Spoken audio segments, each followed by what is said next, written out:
Welcome back to the Garden Hutch. Today I'm going to bring you folks along as we tidy up the fall garden.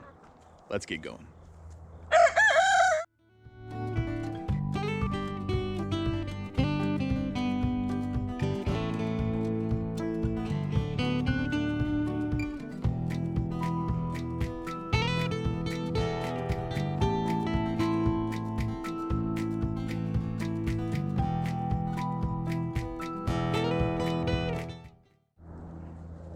So this week we wanted to bring you folks along as we go through and do some chores in our fall garden. One of the big things I wanted to address before we begin, so you sort of have a frame of reference, is last week we had a few days that were into the hundreds. It's the end of September. The plants were not even close to acclimated to that. So we lost quite a few of our beets and a lot of our carrots. So one of the things we're going to do first is we're going to go through, we're going to turn the areas that we need to replant for the carrots, and we're also going to throw in some extra beet seeds, just hopefully so that we don't have large barren areas in our fall garden. After that, I'll go through and just do a quick trim on our new fall Roma tomatoes, and then our Beef Masters, which are a holdover from the summer. They also need a good trim so that our big tomatoes can go ahead and ripen. So now that we have kind of a preface going on, let's get started. Beansy. All right, so I wanted to kind of get a before and after just so you guys have an idea. So anyone who follows the channel knows that we had carrots up in this entire bed here, but this bed, because of the way it's oriented with the sun comes up like over here, so it doesn't really have a whole lot of buffer whenever it gets hot like that. So all the carrots that were in this bed here, all of them are burned up. So we're gonna just go through and use a pitchfork, turn all this dirt over, you know, like about 4 inches or so. And then we'll take a rake, we'll rake it back through, and then we'll just replant the carrot seeds. The other carrot area that we have is on the north side of this bed. You can see here, the south side of the bed, it handled it just fine. There's a couple little gaps that I may throw some carrot seeds into, but overall it did relatively well. But starting there and going up, you can tell everything just burned up.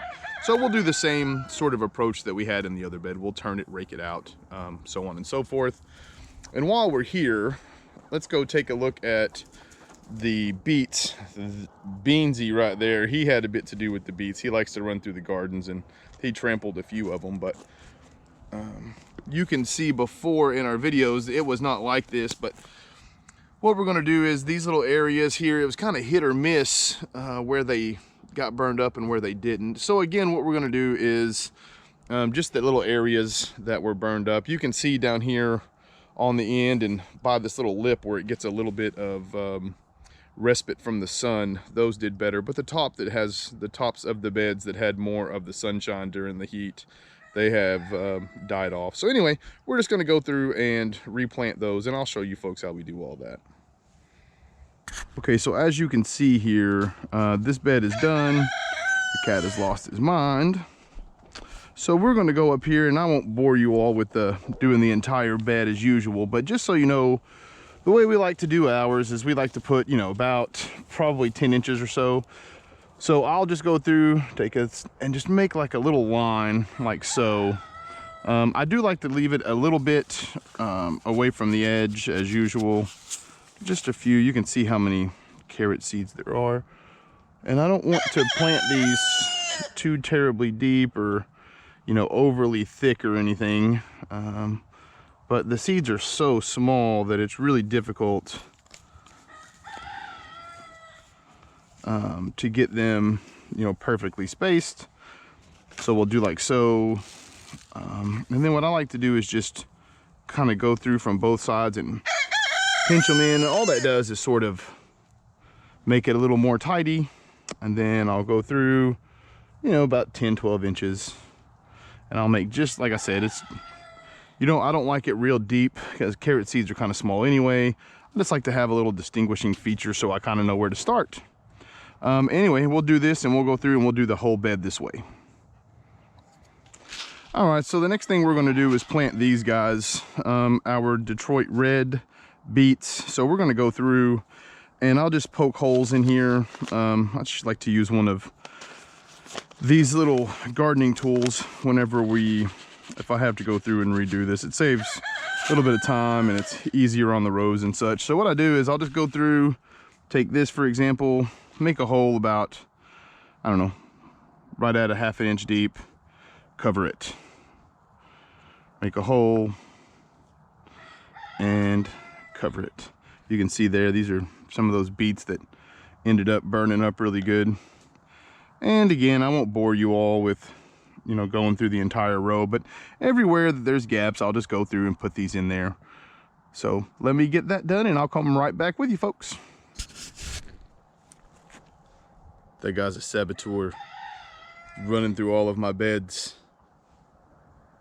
Okay, so I wanted to kind of give a real quick overview here of how dense these Roma tomatoes are, and I've done detailed videos on this, and I'll do another one more so next year, since I've had a few requests from people who want to see it. But just as a general overview, what we're going to do, we're going to go down here to the bottom.